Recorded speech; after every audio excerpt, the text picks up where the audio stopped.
ಪವನ್ ಕಲ್ಯಾಣ್ ಬರ್ತಾ ಇದ್ದ ಅಂತಂದ್ರೆ ಕೇಳ್ಬೇಕು, ಎದಕ್ ಬರ್ತಾ ಪವನ್ ಕಲ್ಯಾಣ್? ಧರ್ಮ ಸಂರಕ್ಷಣೆಗೆ ಸರ್, ಧರ್ಮ ರಕ್ಷಣೆಗಾಗಿ. ಧರ್ಮ ರಕ್ಷಣೆ ನಾವೆಲ್ಲ ಸೇರಿ ಧರ್ಮ ರಕ್ಷಣೆ ಇವ್ರಿಗೆ ಅಥಾರಿಟಿ ಇದೆ ಸರ್. ಅಲ್ಲ ಇವ್ರು ಯಾರೇ ಬರಕ್ಕೆ? ಅಲ್ಲ let him come, but for what reason you wants to come? ಅದಕ್ಕೆ ಹೇಳ್ತೀನಿ, ಪವನ್ ಕಲ್ಯಾಣ ಆಗಿರ್ಲಿ ಎಲ್ಲರೂ ಬರ್ಲಿ, ನಿಮಗೆ ಹಿಂದೂಗಳ ಬಗ್ಗೆ ಅಷ್ಟು ಬಾಳ ಇದ್ರೆ ಶೋಷಿತ ವರ್ಗಗಳ ಜೊತೆ ಮತ್ತೆ ಕೊಡ ಸ್ಟಾರ್ಟ್ ಮಾಡ್ರಿ. ಮದುವೆಗಳಾಗಿ ಇಂಟರ್ ಕಾಸ್ಟ್ ಮ್ಯಾರೇಜ್ ಆಗಿರ್ಲಿ, ಸಣ್ಣ ಸಣ್ಣ ಸ್ವಾಮೀಜಿಗಳು ನಿಮ್ಮ ಮನೆ ಮುಂದೆ ಕರ್ಕೊಂಡ್ ಪೂಜೆ ಮಾಡ್ಸರಿ, ಕೊಡ ತೊಗೊಂಡ್ ಮಾಡ್ರಿ, ನಿಮ್ಮ ಅಕ್ಕ ತಂಗಿಯರಿಗೆ ಕೊಡ್ರಿ, ನಮ್ಮ ಅಕ್ಕ ತಂಗಿಯರಿಗೆ ಕೂಡ ಸ್ಟಾರ್ಟ್ ಮಾಡ್ರಿ. ಸಮಾಜದಲ್ಲಿ ಬದಲಾವಣೆ ಬೇಕಾದ್ರೆ ನೀವು ಹಿಂದೂ ಸಂಸ್ಕೃತಿಯಲ್ಲಿ ಬೇರೆ ಬೇರೆ ಸಮಾಜದವ್ರು ಕೀಳುವಾಗ ನೋಡೋದ್ ಬಿಡ್ರಿ. ಮತ್ತೆ ಯಾಕೆ ಇಷ್ಟು ಅಸಮಾನತೆ ಇದೆ ನಮ್ಮ ಹಿಂದೂ ಸಮಾಜದಲ್ಲಿ? ಯಾಕಿದೆ? ಅದಕ್ಕೆ ಹೇಳ್ತಾ ಇರ್ತಕ್ಕಂಥದ್ದು, ಗುಡಿ ಗುಡ್ಡಾರಗಳು ಕಟ್ಟೋರು ನಾವು, ಶಿಲ್ಪೆ ಕೆತ್ತೋರು ನಾವು, ಗುಡಿಗಳ ಒಳಗೋಗಕ್ಕೆ ಅವಕಾಶ ನಮ್ಗಿಲ್ಲ. ಅದಕ್ಕಾಗಂತ ಅವಕಾಶ ಮಾಡಿಕೊಡ್ರಿ. ದೇಶದಲ್ಲಿರ್ತಕ್ಕಂಥ ಎಲ್ಲ ಪ್ರಮುಖವಾದ ಗುಡಿಗಳು ನಮಗೆ ಪೂಜೆ ಮಾಡಕ್ಕೆ ಅವಕಾಶ ಕೊಡ್ರಿ. ಇದು ಪ್ರಗತಿಪರ ಪ್ರೋಗ್ರೆಸಿವ್ ಇರ್ತಕ್ಕಂಥದ್ದು. ಇದ್ರ ಬಗ್ಗೆ ಏನು ಮಾಡಿ ಇಂಥವು ಚರ್ಚೆ ಮಾಡ ಮತ್ತೆ ಇವ್ರು ಹಿಡ್ಕೊಂಡು ತಿರುಗಾಡ್ತಿದಾರೆ ಎಲ್ಲ ಕಡೆ. ಇಲ್ಲ ಸರ್, ಒಬ್ರಿಗೆ ಸೀಮಿತವಾಗಿರೋದು. ಮತ್ತೆ ಅವ್ರಿಗೆ ಸೀಮಿತ ಐತಾ? ಮತ್ತೆ ಅವ್ರು ಮಾತಾಡ್ತಿದಾರೆ ಎಲ್ಲ ಹಿಂದೂ ಪರ, ನಿಮ್ಮ ಪರ. ನೀವು ಹಂಗಿದೆ ಪ್ರಾವಿಷನ್ ಇದೆ, ನೀವು ಮಾಡ್ತಾರೆ ಶಾಸನ ಮಾಡ್ಬೋದಾ? ಮಾಡಕ್ ಹೇಳ್ರ ಮತ್ತೆ ಅವರಿಗೆ ಶಾಸಕ ಅವ್ರಿಗೆ ಐತಲ್ಲ. ಅದಕ್ಕೆ ಹೇಳಿದ್ ವೆರಿ ಗುಡ್ ಪಾಯಿಂಟ್. ಇವರೇ ನೀವು ಮಾಡಿ ಡೆಲ್ಲಿನ ನಾಳೆ ಮಾಡಿ ಇವತ್ತಿಂದ ಸ್ಟಾರ್ಟ್ ಮಾಡಿ ನೀವು ಮಾಡಿದ್ರೆ ಅಲ್ಲ ನಾವು ಮಾಡಲ್ರಿ ಅಂತ ಅಲ್ಲ. ಅವ್ರ ಕತೆ ಬಿಡಿ ಸರ್, ಅವ್ರ ಕತೆ ಹಾಕ್ರಿ, ನೀವು ಅವ್ರ ಕತೆ ಹೇಳೋದಲ್ಲ. ನೀವು ಅವ್ರು ಕಂಪೇರ್ ಮಾಡ್ಕೋಬೇಡಿ, ಸ್ಟಾರ್ಟ್ ಮಾಡಿ. ನೀವು ಒಂದ್ ಪಾಯಿಂಟ್ ಮಾತಾಡಿದ್ಮೇಲೆ ನನಗೆ ಕಂಪ್ಲೀಟ್ ಮಾಡಕ್ ಬಿಡಿ. ಅವ್ರ ಕತೆ ಬಿಡ್ರಿ ಅಂದ್ರೆ ಏನು? ಮತ್ತೆ ನೀವು ಅವ್ರ ಕತೆ ಬಿಡ್ರಿ. ನೀವು ಅವ್ರಿಗೆ ಯಾಕೆ ಕಂಪೇರ್ ಮಾಡಿ? ನೀವು ಅವ್ರ ಕತೆ ನನಗೆ ಕೇಳಿ, ಅಲ್ಲ ಅವ್ರ ಕತೆ ನನಗೆ ಕೇಳಿ ಅವ್ರ ಕತೆ ಬಿಡು ಅಂತಂದ್ರೆ ಏನಪ್ಪ ಅರ್ಥ ಅದು? ನೀನ್ ಯಾರ ಕತೆ ಕೇಳಕತ್ತೆ? You are asking their question to me.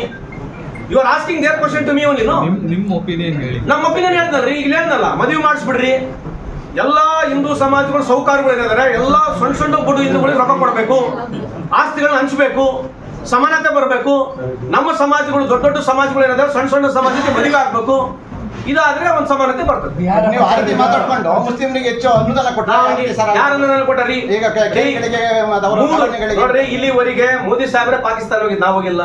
Advani ಅವ್ರು ಪಾಕಿಸ್ತಾನಿಗೆ ಹೋಗಿದ್ದು, ವಾಜಪೇಯಿ ಸಾಹೇಬ್ರು ಪಾಕಿಸ್ತಾನಿಗೆ ಹೋಗಿ ನಾವು ಹೋಗಿಲ್ಲ. ಆಯ್ತಾ? ಪಾಕಿಸ್ತಾನಿಗೆ ಯಾವ್ದು ಬಸ್ ಬಿಟ್ಟಿದ್ದು ಅವ್ರೆ, ಸಮझौता ಮಾಡಕ್ ಟ್ರೈ ಮಾಡಿದ್ದು ಅವ್ರೆ.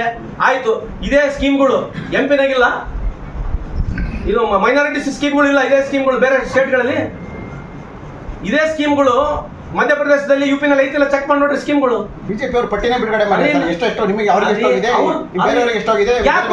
ಮುಸ್ಲಿಮ್ರಿಗೆ ಯಾಕೆ ಕೊಡ್ಬಾರ್ದು? ಒಳ್ಳೇದೇ ಬಟ್ ಬಿಜೆಪಿ ಅವರು ಆ ಪ್ರಶ್ನೆ ಅದು ಬಿಟ್ಟರೆ ಬೇರೆ ಅದೇ ಹೇಳಿದ್ರಿ. ಬಿಜೆಪಿ ಎಲ್ಲ ಸಮುದಾಯಗಳು ಕೊಡ್ತೀವಿ, ಎಲ್ಲ ಸಮುದಾಯಗಳು ಕೆಲವು ಪ್ರಾವಿಷನ್ ಅಂತ ಕೊಡ್ತೀವಿ. ಯಾಕೆ ಕೊಡಲ್ಲ? ಬಟ್ ಅವ್ರ ಅಂಕಿಅಂಶಗಳನ್ನೇ ಬಿಡುಗಡೆ ಮಾಡ್ತೀವಿ. ಅದೇ ಬರೀ ಮುಸ್ಲಿಮ್ಸ್ ಅಂತ ಬಿಡುಗಡೆ ಮಾಡ್ತಾರೆ. ಅವ್ರಿಗೆ ಏನ್ ಅನ್ಕೊಳ್ಬೇಕಂತ ತಾನೇ ಮಾಡೋದು.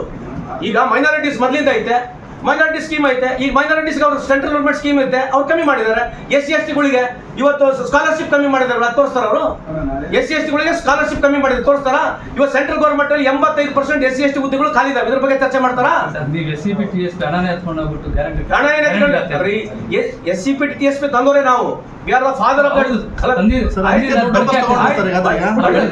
ಮಾತಾಡ್ತೇನ್ರಿ, ಕೇಳಿ ಮಾತಾಡ್ತೇನ್ರಿ, ಸಮಾಧಾನಗಿರ್ರಿ. ಅದ್ರಾಗ ಏನ್ ದುಡ್ಡಿದೆ ಆ ದುಡ್ಡನ್ನ ನಾವು ಡೈವರ್ಟ್ ಮಾಡಿರ್ತಕ್ಕಂಥದ್ದು ಒಂದು ಶಕ್ತಿ ಯೋಜನೆಗೆ ಮಾಡಿದೀವಿ. ಅದ್ರ ಬಗ್ಗೆ ಅದೇ ದುಡ್ಡು ಅವ್ರಿಗೆ SC/ST ಜನಾಂಗದವ್ರಿಗೆ ನೇರವಾಗಿ DBT ಮಾಡ್ತಾ ಇದ್ದೀವಿ.